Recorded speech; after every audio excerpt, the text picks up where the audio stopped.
They apply and wait, apply and wait, apply and wait. There's a good chance no one's gonna see, sorry, your resume. Go find out who the recruiter is or go find out who the hiring manager is and send them a direct message on LinkedIn. That's good advice. And say, I have applied. Is there anything else you need from me? Is there any other roles that you think would be a good fit for me? You have to do the extra thing. Welcome, I'm Kathleen Smith. I am the Chief Outreach Officer of ClearedJobs.Net, but my other great involvement and leadership opportunity is leading the Career Center here at ISC2. My other passion is doing a podcast with the lovely lady at the end of this panel, Rachel Bozeman. And we decided for once we would do this podcast live. Rachel, it's great to see you again. Great to see you face to face after a year and a half of doing podcasts. The hugs are the best. The hugs are the best. And we brought our boots. Because they're made for talking. So, Rachel, who do you have sitting to the right of you? Well, I have the one and the only man that for the longest time I thought just existed from the waist up.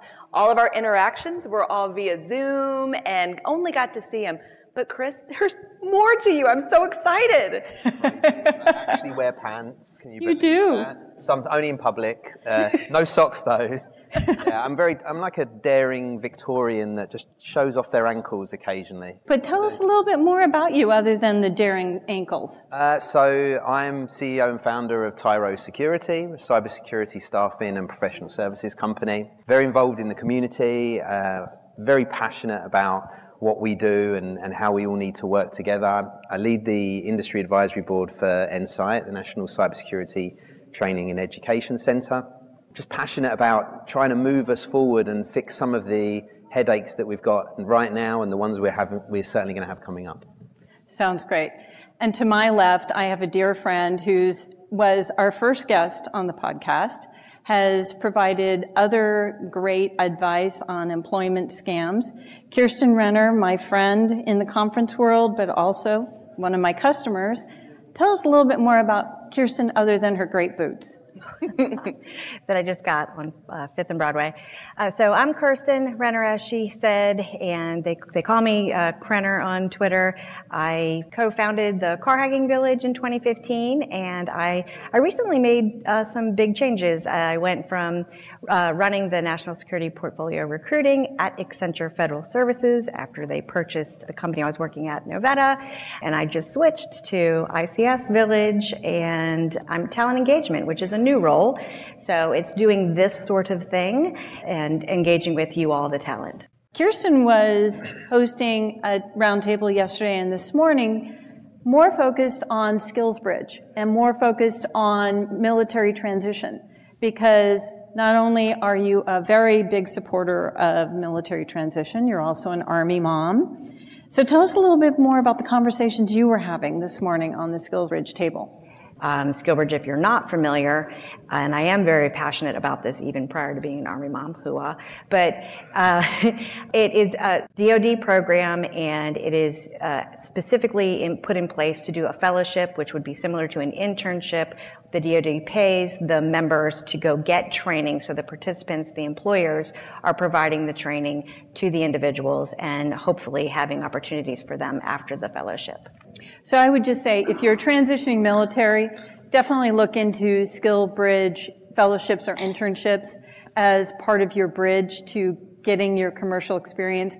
But do realize that it is your responsibility to go to your manager, to your officer, to start the process. It is not something that you just sort of willy-nilly. It is part of your journey. It is something you do. So really look at that program. So we're here at a certification conference. Let's talk more about DoD certification.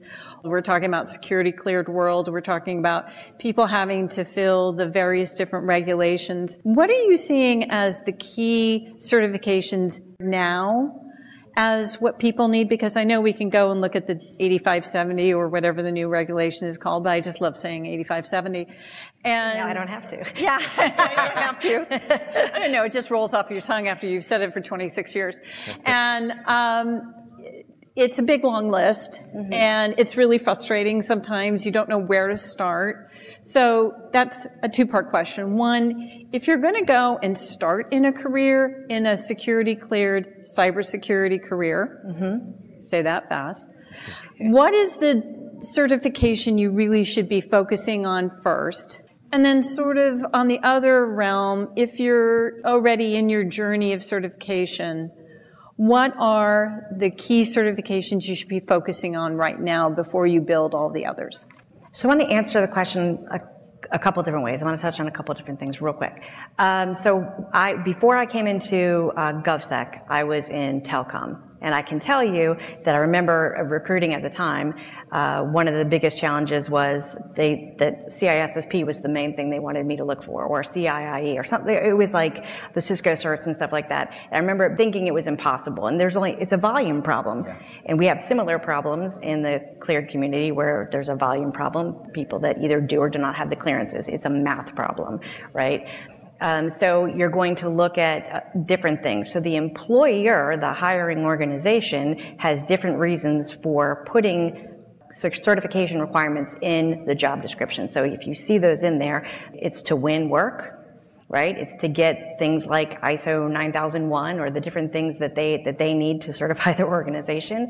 So there's different reasons why they're tracking and providing training internally for certifications. So when you're having the conversation with your recruiter, even when you get that far, you can say, what assistance are you, the employer, going to provide for me to get the certifications that are required? Yeah. Also, if Security Plus is the main one that pops into my head personally, because I'm in national security, and it just shows up on a lot of the contracts the work that we're fulfilling in our spot. So if you don't have the required certifications, don't be discouraged. Don't think that you're automatically disqualified. Have a conversation about, is it negotiable that the employer can either provide the training for you or make an offer to you contingent upon you obtaining it, and or you can start and get it and remain employed by getting the assistance to get the certification. So don't be discouraged if you don't have it.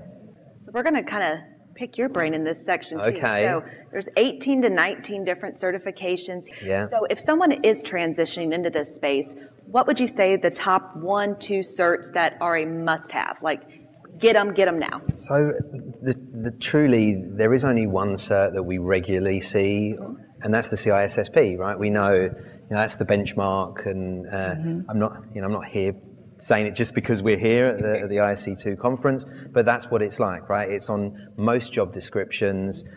Somebody asked me, what certs do CISOs have? You might see them with an MBA and things like that, but from a certification point of view, if they've got something, it's a CISSP. So that is kind of the benchmark. Obviously, that's not something that people can have if they haven't got 5 years worth of experience.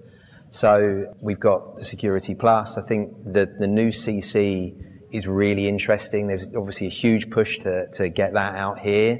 I think the exciting thing about that is, I know it's free, and we know that there's a membership fee, right? So it's not disguised, but the membership fee is less than I pay for my membership fee for ISSA or OWASP, right? You're part of an organization. I think that's going to be a great stepping stone into ISC2, to the point where, and I haven't told anybody this, and I'm a bit scared because this is live, and I'm committing to it by saying it. By the way, I'm a recruiter, I'm not a practitioner, right? There's a big difference between the two. I'm going to do my CC, and I'm going to do it. This is the last conference I've got of the year. I'm going to get it done before the end of the year. I'm committing to that. If there's people out there that are watching this and they're thinking of getting theirs, can you hit me up on LinkedIn and we'll do like a study group or just something? Sure. I'm going to get it done. And so, I don't know, there's probably people here with CISSP saying, oh, of course, you should do that, whatever, but, What about CEH? Do you see a need for that? Oh, okay. Because I do in the research areas. Oh, my goodness. I'm not a big fan of the CEH. Okay. I think things like the OSCP are a great, that's a great certification. The people that are actually doing this kind of work seem to really respect that. I do see the CEH come up occasionally. It's never, ever essential. I mean, I try and make sure the certifications aren't essential when we're talking to hiring managers. I do see it occasionally come up, but it's not that often. I'll see it on a resume more than I'll see it on a job description. I think this is a really cool evidence of how there's different perspectives depending on what your aim is, right? Yep. Yeah. And I wanted to flip this over and just sort of give kudos to both of you, because both of you are recruiters, but you have technical backgrounds. You were help desk for a while, and you're now going for your certification. So, set up the study group with him. Let's make sure he really knows how to take this exam. But I would say that when you're talking to a recruiter, be sure that they understand the technical background. And that might be hard because there are a lot of recruiters, HR departments, that don't have people who understand the certifications or the technical backgrounds. And I know a lot of people then get frustrated with that interview question or that screening call. Mm-hmm. Don't get so frustrated that you burn that bridge. That person has been given a role to screen you for a variety of things. I always look at it as an opportunity to reverse mentor or reverse, we talk about reverse engineering. Let's talk about reverse education. Let's talk about, you're asking me about a CISSP. Do you know what this is? Do you know what I had to do to get it? That is not talking down, that is sharing knowledge. That is also building a relationship with that recruiter, because that recruiter has been put into a place to screen a BD manager, a technical person, and an admin all in the same day. And my head would explode if I had to interview for those different skill sets. So I know it's really frustrating. We like to talk about how recruiters are awful people. They're not. They're really great people. They're right here. And if you have an opportunity to provide that education, go ahead and do it. I mean, it's no skin off of your nose, and you're learning on your soft skills on how to communicate with a new audience. And you may actually build a really powerful relationship with a recruiter, which is always very helpful in your job search. And realize that there are more recruiters out there that will leverage their networks. Even if you don't get that job, but you like having that conversation with that recruiter, keep in touch. I mean, I know Kirsten at least has had several candidates that you've talked to for 3-5 years before you finally had the job that was perfect for them, right? You didn't shove them in to a job that wasn't going to work for them. Right. You have an example of that, or? Oh my gosh, yes. I always try to close like a coaching session or a conversation with, the worst thing I'm ever going to do to you is just introduce you to somebody else, and I'll just @Kris. You know what I mean? So there's going to be a lot of situations, one in particular with an individual, this is several companies back. Look at my LinkedIn, you'll figure out where I'm talking about. Everywhere I go gets bought by somebody else, but this is a few research companies. You want to come and work for me? If you're looking to get sold. Wow. But anyway, this is a few research companies back, a smaller organization, and I met this brilliant security researcher. And they were looking for something, and I thought, man, I'm going to get so many kudos for doing this. I said, but let me also tell you about this other thing. They ended up doing the other thing, and coincidentally, like 8 years later, became the reason why I ended up at Novetta. And I will say, the person is now in charge of research at Microsoft. Like, just what a great thing to do, right? Yeah. Yeah, I think that's one thing that I've loved about being part of our community. And I talk about the security cleared community. I talk about the security community. I talk about the hacker community, is that we talk about giving back. If you want to give back, just find 1 or 2 people. That's it. You don't have to have a big following. You don't have to have a million conversations on LinkedIn. Just find one person. So, sorry, went off track on that. Or come and do some coaching here, or do resume reviewing over the years. How many people have we helped from doing resume reviews that have gone on tons. Much better jobs, right? So let's get back on track. Track, I love the track we're on. We just kind of stop and talk about different things. But something that we talk about quite often on the podcast are just like career searches and job advice. So I want to ask both of you, times have changed. I think back when I started recruiting, the blunders that I constantly saw candidates coming in, asking, when's my first day off? Or, all sorts of fun stuff that just comes out of their mouth. But, as we've kind of evolved and the seasons have changed, and what are some of the obstacles or some of the things that you see candidates are currently stumbling through that you could help give back so that they could avoid those kind of obstacles? You want me first? Rock, paper, scissors. I feel like it's appropriate. I think at the moment, the network, we always talk about networking being so important, and I think that hasn't changed. No matter where you are in your career today with the path to CISO, I was talking about getting advisory board, getting on an advisory board to help you on your path to CISO, and you can help doing that with lots of chapters and getting involved with non-profits, and that can be your first step into that sort of work. So that's one thing, but the whole networking thing as a whole is so important. I had a hiring manager that I spoke to who very proudly said to me, we put out an advert, and in 1 week we had 700 applicants. And that this year particularly, that's gone kind of crazy. Absolutely. And he proudly said to me, and actually I've not seen one of those resumes because I had 4 people recommended to me, and I've just interviewed them, and I'm about to hire one. And so all of those 700 people are going to get a decline, and some of those are going to be perfect for the role. And so that networking and being recommended, and that's really how you're going to find your role right now. What's interesting is that one of the statistics that we hear a lot on the podcast is that referrals are about 40% of new hires of many companies. We actually interviewed somebody a few weeks ago that was 60%. And I think you're right. A lot of people don't understand the power of your networking and the power of a referral program.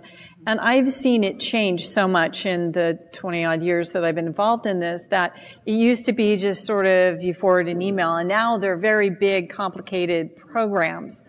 So why don't you both sort of talk about your experiences? You just shared one on referrals. This is you. I know your referral program. Yeah. It's scary. You put me out of business. I'm sorry.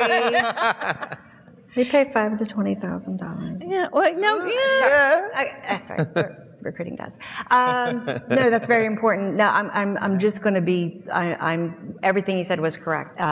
Regardless of their career level, whether they're trying to break in, trying to do something new, or they've worked for 20 or 30 years and they're not ready to stop working, it's that they apply and wait, apply and wait, apply and wait. There's a good chance no one's going to see. Sorry, your resume. And you're going to get an auto message that says, we found somebody else, and we'll get back to you if we ever see a thing right for you.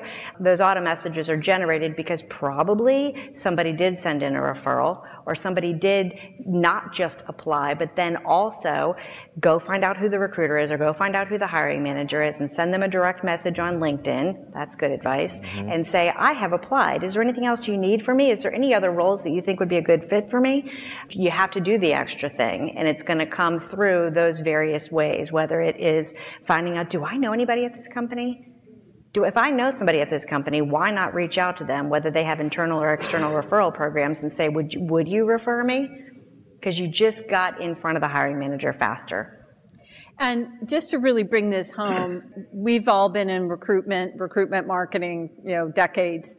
And there are studies that will tell you that over the last 15, 18 years, an organization called Career Crossroads has sort of talked to major employers, not just in security, but in all major industries, and said, what is your number one source of hire? For the last 18 years, it has been referrals. Employee referrals has been their number one source of hire. And Tiro Security. Sorry. It wasn't. That wasn't the answer. Yeah. Sorry. You get enough commercials. I know. You can't help really myself. Get enough commercials. The number two source of hire is actually job boards. And it's fascinating because job boards have been around since 1994, and people think that they're no longer being used. But for the last 18 years, it's also been, number one has been referrals, number two has been job boards. So I always find it fascinating when people, we have a job board, ours is very specific, but people say, oh, they're so out of date. And I said, well, if they've been the number two source of hire since 1994, they might be powerful. You just might want to learn how to use them. Yeah. So let's go back to sort of job search tips, because we have a fabulous live audience who decided not to get lunch. So thank you, everyone who decided to come, and hello again to everyone in the virtual world. Let's talk about current job search challenges. So we talked about, yes, we need a referral. Yes, we might be what's called spraying and praying, which I can't believe these terms are still around, but we're spraying and praying. Say someone does get that call. What are the challenges after that? Well, specific to security cleared positions, obviously depending on is the hiring organization the prime on the contract or not? Do they need customer approval? Do they need prime approval? What other contingencies are in play? Those things all take time. And so it's going to be communicating with your recruiter and making sure that you know what to expect. And not getting passed around from person to person to person in that process. The closer you can stay connected to one individual that helps you understand what to, well, and this is going to take this many days, and now we're going to verify your clearance, or now we're going to run a background investigation, or now your clearance has to literally come over, and this specific agency only does INDOC days every other Tuesday if you're lucky. Right? So things like that are controlled by the customers and controlled by the primes. But what I'm describing to you, and I probably skipped 10 things, but is that there are many parts of the steps that if you're the candidate or you're the applicant or you're being interviewed, if someone isn't making sure you know what all those stages are and how long they will take and what the status of them are, you might just feel forgotten or you might feel like it's over. Ghosted. Right? And sometimes, and I got to admit, I don't recruit anymore, but when I did, my greatest failure was dropping the ball and not telling someone what was going on. I would just like squirrel, and I'd go do another thing and I'd forget. And that's terrible. Don't be afraid to ping them, to send them a reminder, to harass them, to go on LinkedIn and Gently. Kindly. They're people too. Yeah. Just say, hey, just don't be afraid to tell me to calm down. If everything's fine and I should be calm, I'll be calm. But is everything okay? Have you forgotten me? Is there anything you need from me? Good. Just lead with, is there anything you need from me? Because there are many things out of the recruiter's control that they are just waiting for somebody to get back to them on.